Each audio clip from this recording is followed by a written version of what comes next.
I feel like I should talk about a misconception that people say about third world countries, countries in Africa, and even part of Asia. People think, they say when you ask people, what are the problem in third world countries? You hear people say it's bad leadership, bad leadership, bad leadership, bad leadership. But I don't believe that's true. I think it's a more of a question of bad people, okay? Because the leaders come from the people, you know. So when people say bad leadership, it makes it look as though African leaders or third world country leaders are brought from somewhere else, okay? As if they are a distinct, unique set of species away from the general populace. But that's not true. The person who has become a leader today was once a leader in a smaller version 20 years ago, 30 years ago. The truth is that the leadership is a reflection of the people. African leaders, third world leaders, are a reflection of their people because these leaders come from among the people. So third world countries do not have leadership problem. What they have is a people the mentalities, the people mindset.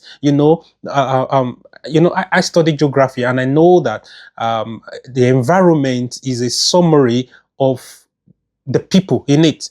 Okay, so our leader is a reflection of the totality of who we are as third world people, as Africans. Okay, so there's no difference between us and our leaders. If we were taken to be the leader, we most likely do the same thing. There's nothing that's going to change. So rather than looking at changing leadership, we should be looking at changing the people, the mindset, the mentality, our moral values, the things that we believe in. For instance, in the country where I come from, Nigeria, everybody celebrates money. Everybody celebrates money. Nobody cares about how you get the money, whether you have to cut somebody's head to get the money, whether you have to steal to get the money.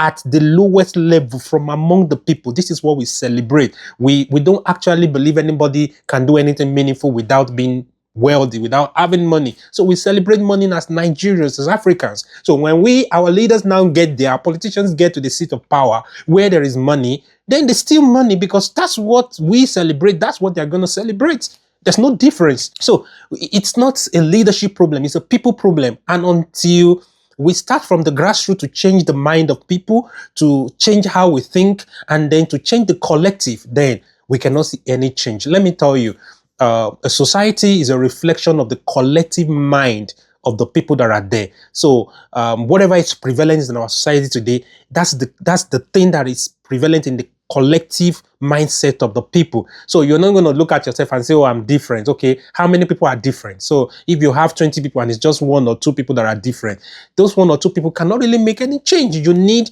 a large number of the collective mindset to be different. You need a large number of the collective mindset to be transformed before you can now have transformative leadership. So it's just a waste of time if we keep thinking that one special, unique leader will come from somewhere and change Nigeria or change Africa or transform a third world country. It's not going to happen. It's a people's problem. So we must start from us, the people.